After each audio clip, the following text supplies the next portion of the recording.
Dr.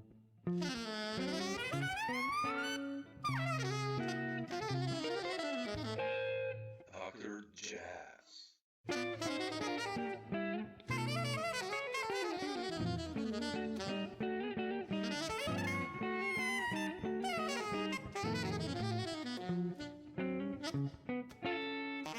Thanks for taking the time, man. Appreciate it. Jazz.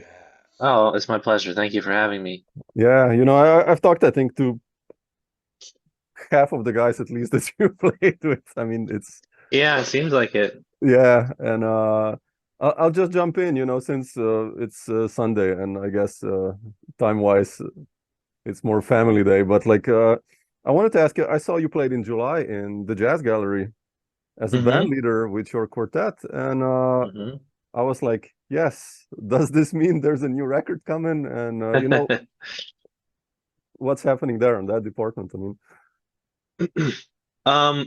What's happening there is that I I tend to book a gig every couple years, basically, of my own music, and it happens when I get in these zones occasionally where I'm working on one or two pieces that I just get excited about playing.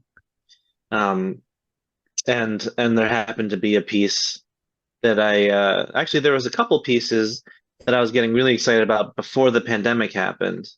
And I had one gig at the Jazz Gallery in January of 2020, hmm, and I was able to perform a couple of those pieces. And I was pretty excited, and I was like, okay, maybe we'll get some momentum going here, and then everything shut down. Um, so I had a couple of those pieces still that I was still psyched about, and then I had a new thing I was working on. I was like, okay, it's time to book a gig. And so I usually in that situation I reach out to Rio at the Jazz Gallery because I have a long-standing relationship with her, and she's always pretty open to having me. So yeah, once every couple of years I book a gig, but I don't have immediate aspirations to make a record of my own music, hmm, really. how come? Um, well, it doesn't make very much economic sense for me. Yeah, okay. Um, I do have some avenues I could look at if and when I want to do that, but it's just not a priority for me. As you probably know about me, I'm more of a side person. Sure, sure. Yeah. Um, and I do have a collective trio called the Choir Invisible, with Charlotta Grave and Vinny Sparazza, and Yeah. I do write, I compose for that band, and we are fairly active. We have one record already out on Intact Records, and we have another one coming out next year. So I have that kind of output, and that other than that, I never feel in a rush to do my own Sure. thing. I'm more into doing other people's stuff. Yeah. No, I was just so happy because I saw the band as well, and Steve, Matt Mitchell, and Dan Weiss, and I was like, shit, man, that's gonna be some tricky music. Like, Yeah, I mean there's some tricky stuff, but it was mostly just like all those guys are capable of playing any like tricky material, but sure. also they're just incredibly open and creative and genius improvisers. So there was a little bit of like openness and a little bit of not so openness, but I wrote to Steve just sort of on a whim because he lives in LA now. Yeah, I was like, hey man, any chance you're going to be around? And he happened to be able to work it because he had something else going on in the city. So it was great. beautiful. Like, when you compose, what's your process there? I mean, how do you play I mean, do you do it on the bass or like just Sibelius or piano or I try and keep an open mind and let it come from different angles, um, uh, because you never know what might inspire you. sure. Um, but oftentimes these days, like I like to start with like basically just like no, I'll start with like some numbers or something and be like, okay, oh, like Hmm, that number could be like intervallic or it could be rhythmic, and I kind of mess around with some stuff and see what I hear with that. Like I like to sort of take those numbers that I find interesting or significant and mess around with them in whatever way.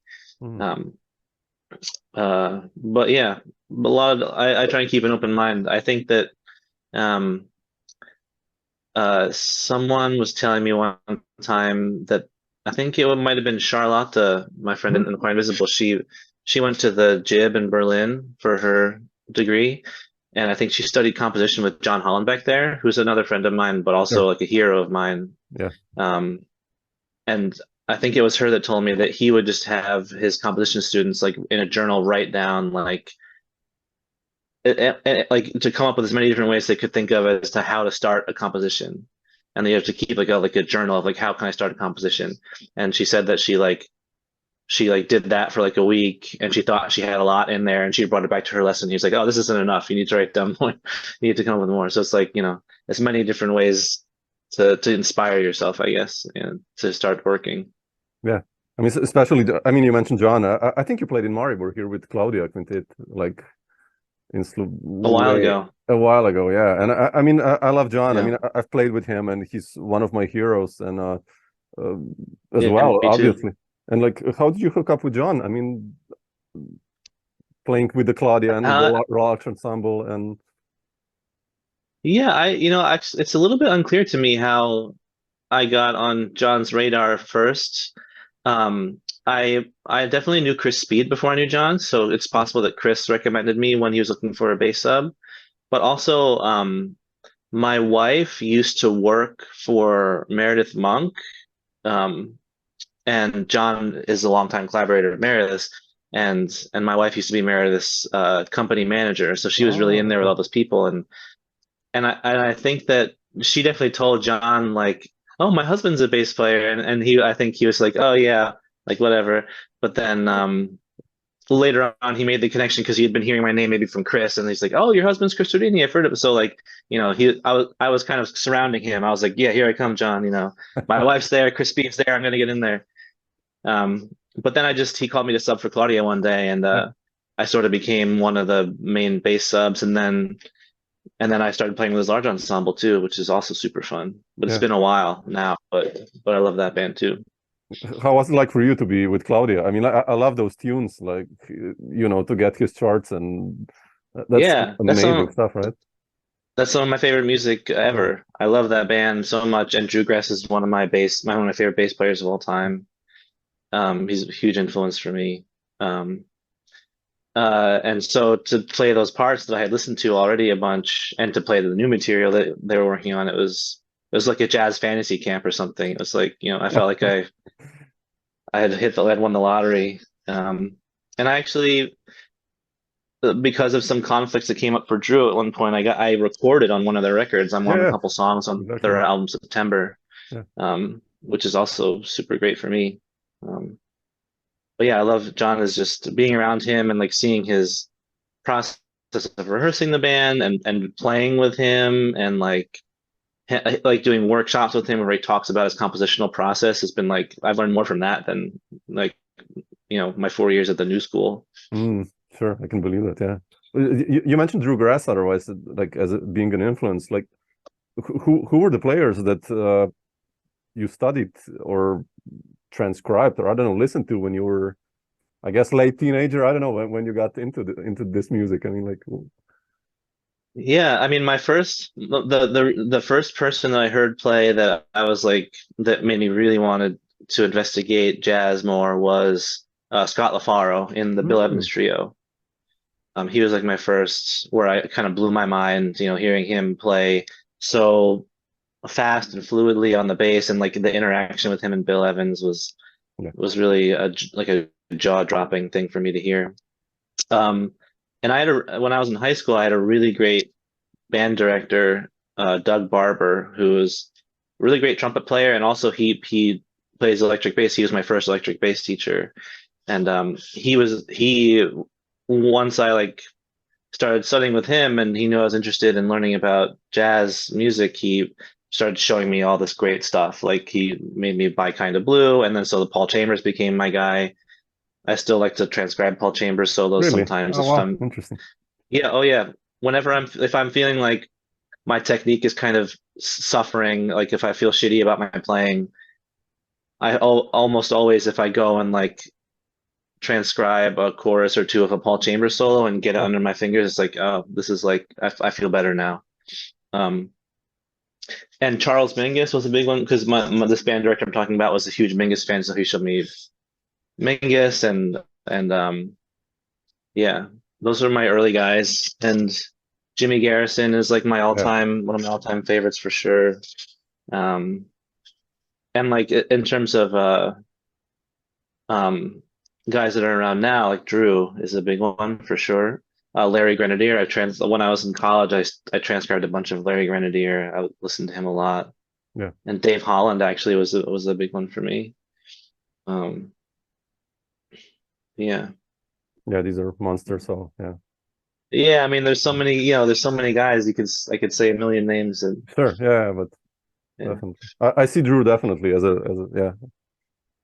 as a big guy. Yeah. I mean, especially playing with Hollenbeck as well. I mean, so Yeah, I remember when I was in college, I have a very formative memory of going to the Village Vanguard to see Fred Hirsch play, and it was a quintet, and it was his trio at the time I think was so the band was Drew and Nasheet on drums, and then Tony Malaby and Ralph Alessi were playing also. And I remember just like hearing Nasheet and Tony play together because they were just like they were just going for it. And I just remember seeing Drew and he was just like smiling in the middle, like laying it down and like, like just being the center of it all. And I was like, that's what I want to do. I was like, that's what I want to be. Is that guy. That's what you've been doing actually. So, Yeah, exactly. Yeah, that's quite cool. When was when you, I mean, I know you studied at the New School, like, but how did you decide to move to New York, and what was this initial experience like for you, seeing all these clubs and players? And I mean, it was insane. I mean, I moved to the city right after I graduated from high school in spring of 2002, and then I moved to the city in fall of 2002 to start the new school. Okay. So I was 18 years old. I had never lived outside of suburban New Jersey before, and I moved to the city, and it was amazing. I mean, first of all, I met right away like a ton of amazing players that were my age who were kicking my ass completely, which was great. But then also I was right in New York, and I was going to the Vanguard and Smalls at the time before, like I think it was the first iteration of Smalls. Like when I moved there, it was right before Smalls had to close down for a while. So it was like super crunchy version of Smalls. It was a BYOB place. People were smoking still in the club, and so Smalls, Fat Cat, back when Fat Cat was really cool too, before they had to tear down the wall. I mean, I was just going Tonic. The Stone wasn't open. The Stone wasn't open yet at that point, but Tonic and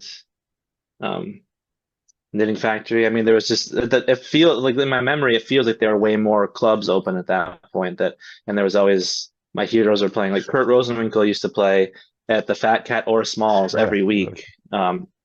And I was a huge Kurt fan at that point in my life when I was in college. I mean, he's amazing still now, but I was like very devoted to hearing him play.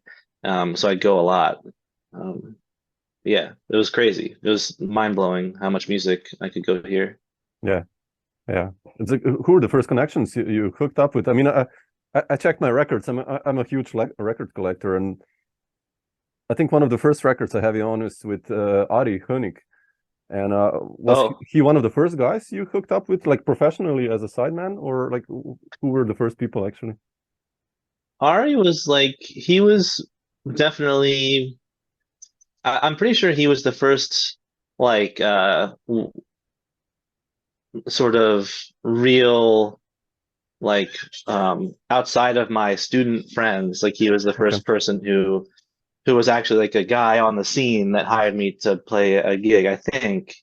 And that came about because I think it was my junior year at the New School, 2004. I took private lessons with him. And because he was one of my favorite people to go see play.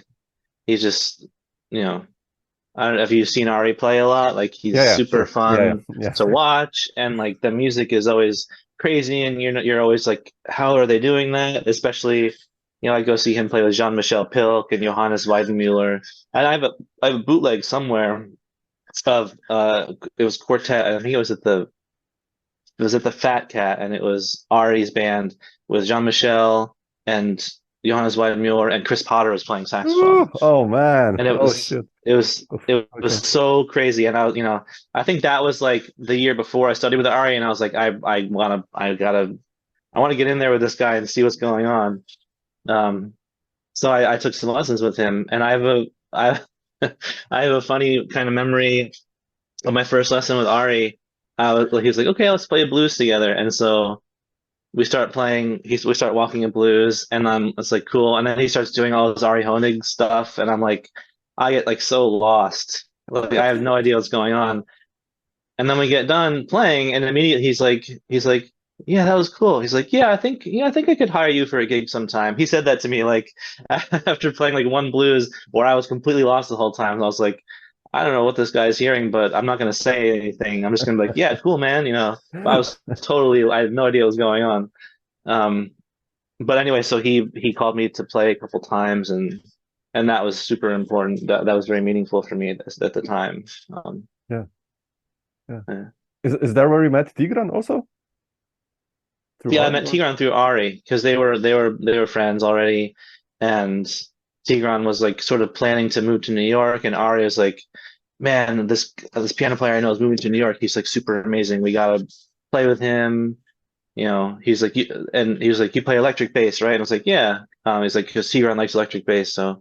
Um, so right when Tigran came to New York, like I don't know, maybe 2008, around the first time, we did a bunch of sessions. And yeah, and then Tigran at the time he had his quintet with Ben Wendell and Nate Wood and Sam Manai and Arnie Agbabian. Um, so that he had his band already, but we would play with Ari a lot. And we had we used to play trio a lot. Oh wow! Really?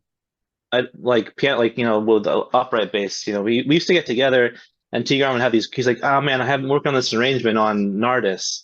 And so we'd like work on this crazy arrangement of not like 11 and Nardis and like 11/8 for hours, just like learning it by ear and playing it.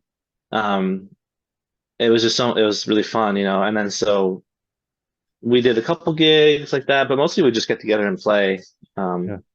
But yeah, that's how I met Tigran, and yeah, and then I played with Tigran for about a year. I played in his band a little bit. How did you I mean, when I listen to you play, like with so many amazing band leaders, speaking of Tigran, like, and they all write really complex music, rhythmically, Mhm. especially. I mean, harmonically as well, but like especially rhythmically. How did you learn to to make it sound so effortless? It's the same with Drew, when I listen, or many of these guys, Mhm. or you guys, like, it's just, it's like the heaviest rhythmic structure, and you're like gliding through it. How did you practice that, or still do? I mean, Um, I don't know. I mean, I don't have like a straight ahead answer for that necessarily. I will say that I had at the new school. I sort of dogged on the new school a little bit earlier when I said I learned more from hearing John Hollenbeck talk for a masterclass in my whole 4 years there, which is not really true. I did learn a lot at the new school, and one of yeah, the sure. best things one of the best things at the new school was this guy Rory Stewart, who teaches Yes. there still. He's a guitar player, and he's very what's the word I'm looking for? Uh, his whole teaching is based around rhythm. And he teaches the advanced rhythmic concepts ensemble and advanced rhythmic concepts class there at the new school, and taking his class was amazing. He really breaks down a lot of stuff, like cross rhythms, polyrhythms, like complex cross rhythms over 4/4, and then I think the first semester of his class when I was there anyway was like it's all 4/4, but you talk about like all the complex things you can do over 4/4, and then the second semesters you get into like odd meters and polyrhythms and stuff. And that was my first year at the new school. I was like, whoa, this is crazy. And I kept in touch with Rory, and I studied privately with him a little bit, and I played in his band a couple times. And so he was another important person. And also, aside from Rory at the new school, the person who was like my biggest mentor there was Andy Milne, piano player. Oh wow, really? Okay. Yeah, because he at the time he was teaching there, and he was teaching an M bass class, an M bass ensemble, where he basically you played his music and some of Steve Coleman's music, but he taught you everything by ear. Nothing was written down. So, and the way he taught the class was the class would learn the song together, and you would start by singing the drum chant. Everyone would sing the drum chant together. And then once everyone could sing the drum chant without fucking it up too badly, then he would start singing the bass line, and everyone would sing the bass line together. And then once that was cool, everyone sang the melody together. And so everyone was like learning by ear all the parts of the song. And, some of them are pretty involved. So you're learning these like odd meter things just by ear and singing them. And that was like that was probably what really opened me up the most in terms of like feeling comfortable internalizing like odd rhythms and complicated rhythms. Mm. And I actually took that class 3 times when I was at the new school, and Andy and I became good friends, and I joined his band. He asked me to play in his band after I graduated. That theory. Yeah. So he was like my biggest like mentor figure at the new school. Interesting. Yeah, I love Andy's music. I mean, he's one of those underrated composers and piano players, actually. I mean, such For a good, sure. yeah. Like but you have such a strong connection also with drummers, and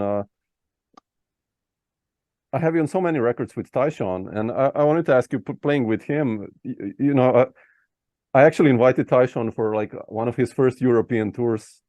We did it with him and Carlo De Rosa and on bass, and 2003. And I remember I wrote like this, talking about heavy music, like 7-pagers, all odd meters.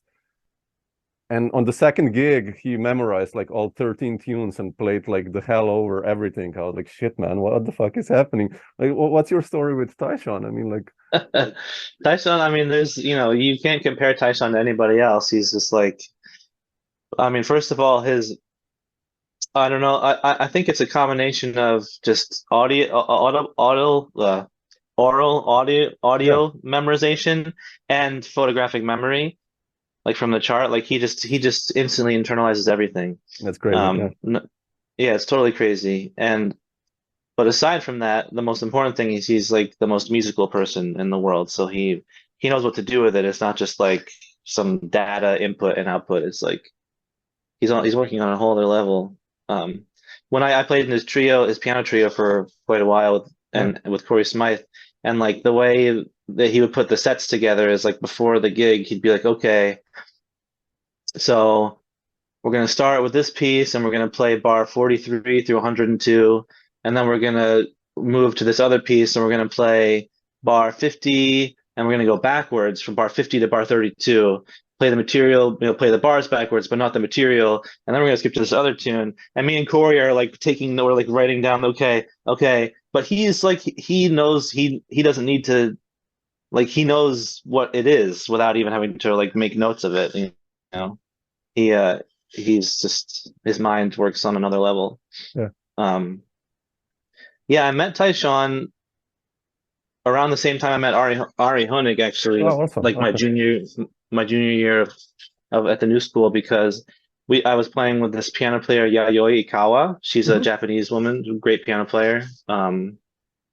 And she had a weekly gig at this, I'll never remember the name of the place, but it was at some like bar restaurant on like in like Hell's Kitchen or something. And for like a couple months, the house band was me and her and Tyshawn, because she and Tyshawn go way back. They're good friends. And I had heard like rumors about Tyshawn, but he wasn't like, he wasn't like a hero status for me yet, because he was still young. Like he's a little older than me, but not much. Like I'd heard rumors about this guy who was like this crazy genius, but I didn't know really what to expect. But like he didn't disappoint. Like as soon as we started playing, I was like, okay, here we go. But we played together for a couple weeks or for a couple months, like every week, and we became friends and we had like a connection musically.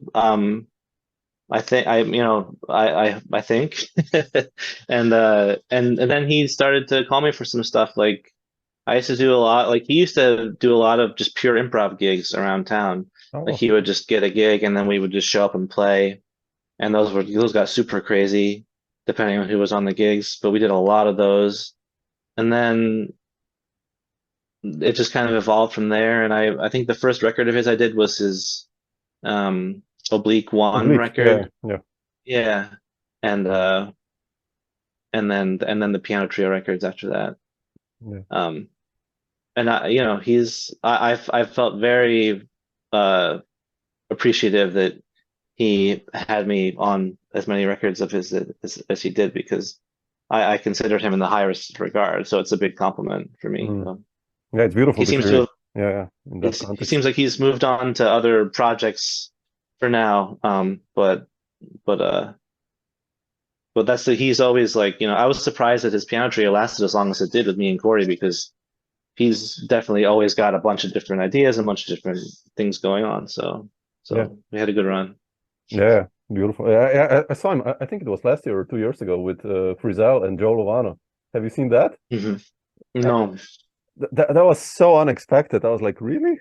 But it was amazing. You know, I'm sure it was. I mean, it's it's really interesting that, because it's obviously it's like sort of an homage or a nod to the Paul Motion Trio. It's like, but and the one person that I would want to hear that configuration with, that other than Paul Motion, is Tyshawn. So mm, yeah, beautiful. But yeah. What about Billy Hart? You played with Billy also, and I know he had his birthday, I think, recently, and he's still on the scene. And yeah. how did you end up on that project? I mean, with Logan and Jason, and That's a good question. That was kind of random in a way. I mean, I had known Billy. I'd met him around.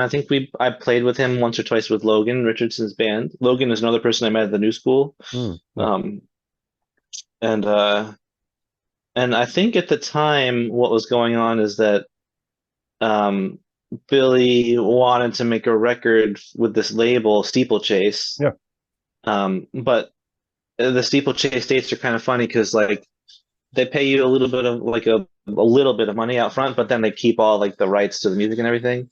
So he basically wanted to do like a standards record with a bunch of young guys that didn't give a shit about the money and didn't give a shit about any of that stuff. And we were all pretty young. Um, and I think that I got called because um, the vibraphone player, Mike Pinto, that's yeah. on that record, um, he we were close friends for a long time, and he was living out in New Jersey, and Billy was living out in New Jersey, and they lived near, and they kind of became friends, Okay. um, and when Billy was putting this band together, I think Mike was like, "Oh, you should call Chris," and that's that was, I didn't know Billy that well, but I knew him a little bit, but yeah, it was kind of random how it all came together. Mm. Um, it's an interesting record. Yeah, I've like yeah, gone Dolphy back a and couple Coleman, times to and listen yeah, to a track. yeah. Yeah. It's some. I mean, I loved. There's one version of Serene by Dolphy. I love the tune, and it's so Hmm. beautiful. And some Yeah, others. yeah, I used to play that song a lot with Mike Pinto. I should say, just for the record, also, Mike Pinto, amazing vibraphone player. Mike Pinto has transitioned, came out as transgender and is now transitioned and is now Danielle Pinto. I should clarify that for the record for everybody. Mm. So I'm talking about Mike and he in the past, but now Danielle, they transitioned. She's a woman. So I just needed to say that Sure to that it's no. clarify. Yeah. But still Yeah. playing. I mean, She doesn't really play these days, at oh, least the okay. vibraphone. I think she does a lot of synthesizer music. Oh, okay. And she's like a computer programmer and a web programmer, Okay. and she makes video games, Oh, as wow. like a Okay. sort of a hobby slash sort of, she sells them too, but then does the music for the video games. And Sure. Yeah, yeah. that's interesting. Yeah.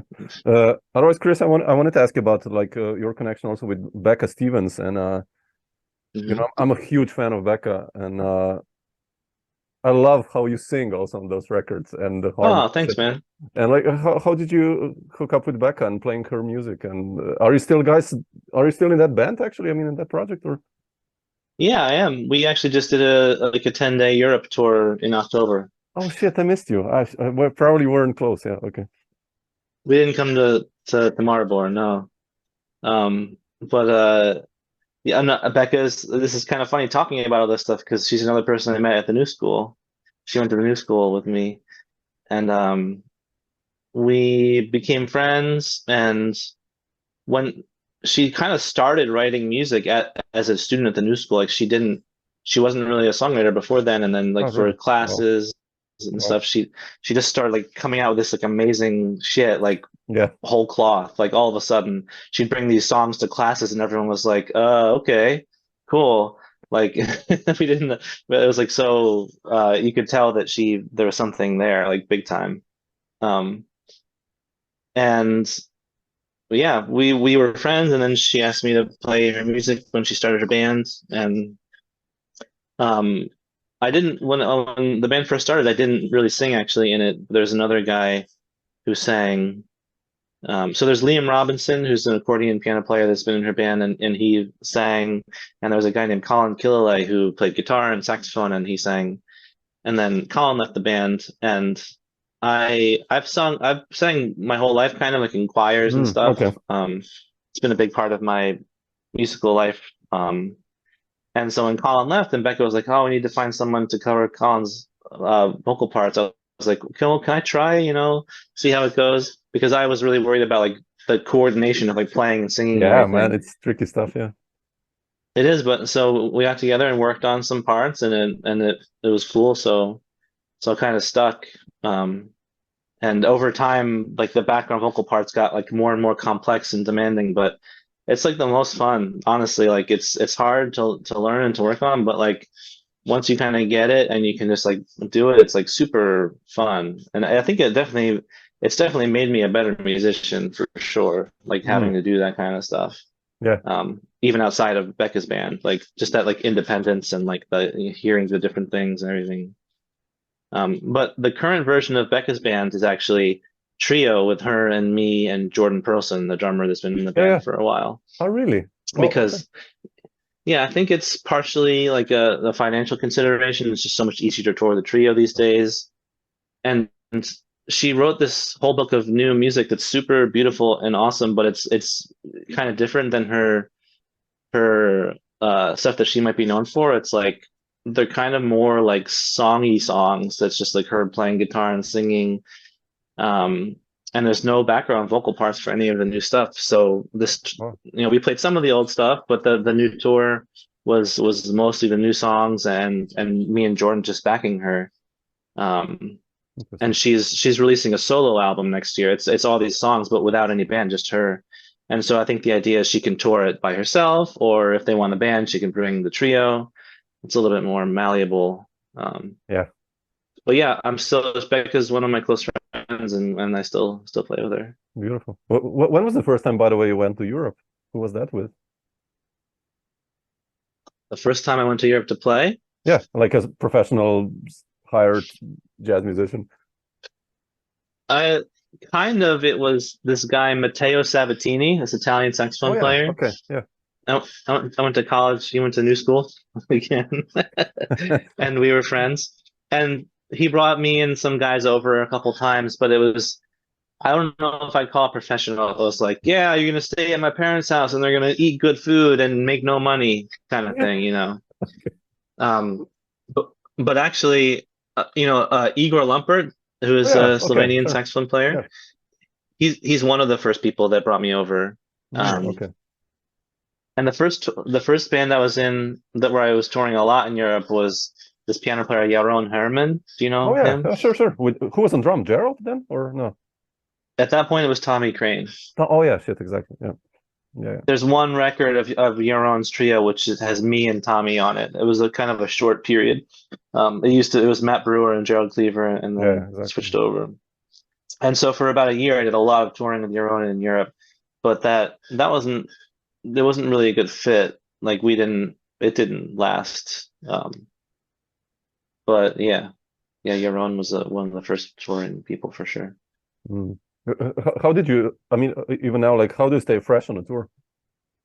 Let's say stay fresh? Yeah, I mean, playing 10 gigs and to boost yourself always up, and like, do you have a recipe? Or, I mean, I sometimes, after a gig number 7, I get so like, oh shit, I'm playing the same shit all the time. And like, I don't know, do you have that? Oh, interesting. I have had that a couple times maybe, but not usually. For me, a kind of a funny thing about touring as an upright bass player is you play a different bass every night. So it's kind of always an yeah. adventure in Okay. a way, because there's always some X factor. Even if it's a shit bass, it's like, okay, we'll see how this goes. We have to figure this out now, you know. So it keeps you on your toes a little bit, which is nice. But for me, it's more about like self-preservation, one like in all the other areas of the tour when I'm not playing, like making sure I get enough sleep, like eating good, eating well, staying healthy. Like that's kind of the more harrowing thing for me. But the moments when I'm playing is like that's the time that I don't have any of the stress. I'm just like, Yeah. you know, ideally anyway. If I'm stressed when I'm playing the gigs, then that's a problem because then I'm like, why am I here? Yeah. I actually I hate travel. I don't like traveling. I only do it so I can be a musician full time. Sure. But the I know what music you mean. the music part's always a relief. Yeah. No, I know what you mean. Yeah, touring is it's a brutal business. I mean, Yeah. it's nice, but it's heavy. But speaking of Hmm. touring, what are your plans for the upcoming months and weeks? I mean, are you coming to Europe? What are the projects you're involved now with? I mean, I know the Chris P trio probably, but Yeah, well, the Chris Speed trio is kind of funny these days. It was absorbed by the Bad Plus. oh So, yeah, you know, oh shit, exactly. they're so busy all the time that like, you know, we did a run of dates in the US in September, which was super fun. But as far as I know, I haven't heard any plans for him to try and book anything in Europe, which is sad, but hopefully, you know, they're a super busy band, which is great for them, but Yeah, it's a little bit sad for me because I'm like, hey guys, come on, we had this trio. it's a This was nice so record. fun. It's a beautiful record that the last Thanks. one. Yeah, Thanks. Um, but hopefully at some point we'll do some touring in Europe. I don't have any concrete plans to come to Europe until probably next spring. But things kind of pop up, you know, you never know. But right now we're in the process of so I mentioned this band, The Choir Invisible, that I have with Vinny and Charlotte. We have a record coming out on February 16th. oh super. So right now we're putting together some dates at the end of April, beginning of May. We're trying to book out like maybe like 5 to 7 days. That might be the next time I'm in Europe. Maybe something before that. I don't know. Yeah, Um, yeah, but I'm just for the rest of the year, I'm in New York playing around town and just kind of a steady diet of random stuff, you know, like things come up and I'm thankful for them and sure. I prefer to be here. Being busy at home is like my favorite. I love playing in New York, and it's just hard to make a decent living that way as a freelance musician. But it can be done sometimes, and then go on the road sometimes. Being home, it's a balance, you know. Yeah. Are there more gigs now? If you look at, I mean, you're in a different position now, but like, let's say 20 years ago, uh, if you compare it for you, I mean, obviously you were younger then, and now you're more established, and but still, club-wise and scene-wise, what's your view? You mean like are there more like gigs to be had, or am I playing more Yeah, let's say both, actually. gigs? Yeah. I mean, I'm definitely playing Yeah, more than I was 20 years ago.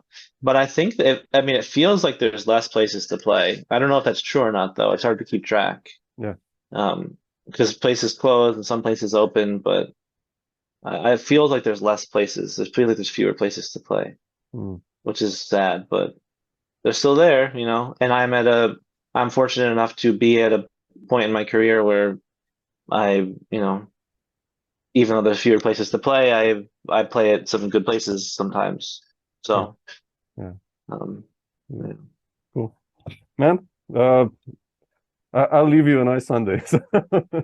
Oh But man, thanks for sharing some of these thoughts, Chris. Appreciate it, man. of So course, man. Yes, it's my beautiful, pleasure. Thanks for having me. beautiful to hear you talk. And next time you're in Europe, drop me a line. We'll get together for a beer or something. If you're close in Graz or Ljubljana or something, I can drive. So Yeah, it would be cool sounds good. to hang a little. Cool.